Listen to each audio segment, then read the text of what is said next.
Le problème quand on transforme un document historique en quelque chose de lisible, c'est que c'est très ancien et tout est différent.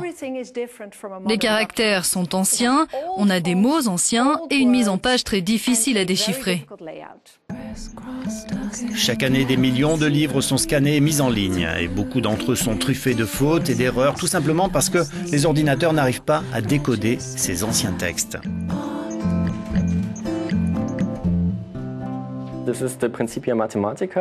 Voici le Principia Mathematica d'Isaac Newton.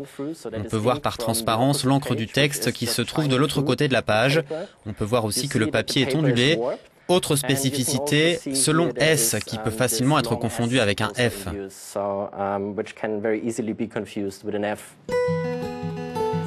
Les chercheurs de la Bibliothèque nationale des Pays-Bas ont passé 4 ans dans le cadre d'un projet européen pour améliorer les outils informatiques pour lire les vieux livres.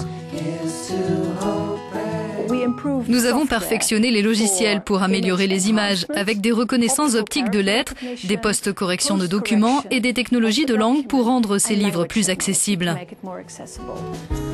Ce savoir-faire a déjà été intégré dans le logiciel leader sur le marché de numérisation et les résultats en sont bien améliorés. Nous avons ici un exemple d'une image qui est en cours de traitement. Elle est redressée. Ensuite, on ajuste les marges. L'étape suivante consistera à la transformer en une image en noir et blanc afin d'améliorer le contraste.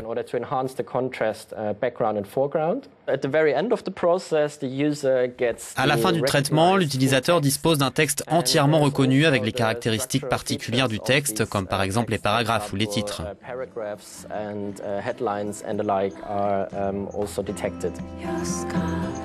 Le projet revendique une amélioration évaluée à 15% de l'exactitude des textes numérisés, des textes du coup plus accessibles.